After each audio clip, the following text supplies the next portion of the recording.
আমি আপনাদের এখন যে বার্তা দেব এই বার্তা শুধু আপনাদের জন্য নয়, সারা দেশের মানুষের জন্যই একটা স্বস্তির বার্তা নিয়ে আসবে। আমি আপনাদের অত্যন্ত আনন্দের সঙ্গে জানাচ্ছি যে আমাদের দলের ভারপ্রাপ্ত চেয়ারম্যান, আমাদের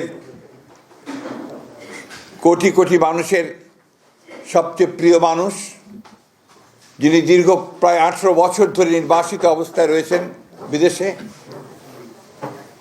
এবং বিগত প্রায়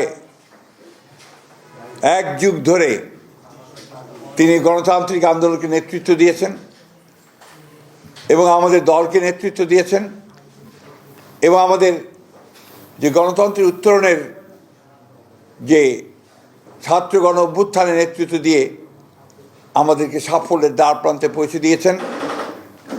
আমাদের সেই সংগ্রামী নেতা, এই দেশের গণমানুষের অত্যন্ত প্রিয় মানুষ জনাব তারেক রহমান, আমাদের দলের ভারপ্রাপ্ত চেয়ারম্যান, তিনি আগামী 25শে ডিসেম্বর, আমি আবার রিপিট করছি যে আগামী 25শে ডিসেম্বর তিনি ঢাকার মাটিতে আমাদের মাঝে এসে পৌঁছবেন। আমরা আমাদের দলের পক্ষ থেকে, সকলের পক্ষ থেকে আমরা তার এই আগমনকে শুধু স্বাগত নয়, আমরা আনন্দের সঙ্গে আমরা সমগ্র জাতিকে জানাতে চাইছি।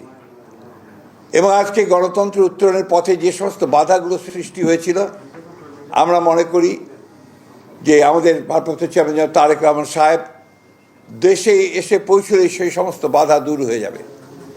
কারণ আপনারা জানেন যে একটা বৈঠক লন্ডনে যেটা আপনার সংগঠিত হয়েছিল, আমাদের ভারপ্রাপ্ত চেয়ারম্যান এবং বর্তমান যে প্রধান উপদেষ্টা, লন্ডনে যে সভাটি হয়েছিল সেই সভায় সিদ্ধান্ত হয়েছিল যে ফেব্রুয়ারির মাসের মধ্যবর্তী সময় নির্বাচন অনুষ্ঠিত হবে। ফলে আমাদের নির্বাচন সম্পর্কে যতটুকু আপনার একটা শঙ্কা ছিল সেটা চলে গিয়েছিল। এবং গতকাল নির্বাচনের তফসিল ঘোষণার মধ্য দিয়ে নির্বাচনের যে রেল চলতে শুরু করেছে, যে সারা দেশের মানুষের মধ্যে যে একটা আশা প্রত্যাশা সৃষ্টি হয়েছে, সেটা বাস্তবায়িত হতে চলেছে। আমরা আবারও আপনাদের জানাতে চাই যে এই বিষয়টা আপনারা যথাযথ আপনার মূল্য দিয়ে আপনারা জাতির সামনে তুলে ধরবেন এবং একই সঙ্গে আমাদের ভারপ্রাপ্ত চেয়ারম্যানের আগমন যেন অত্যন্ত সুন্দর সুষ্ঠুভাবে হতে পারে সেই বিষয়ে আপনারা আমাদেরকে সহযোগিতা করবেন। আপনাদের সকলকে ধন্যবাদ।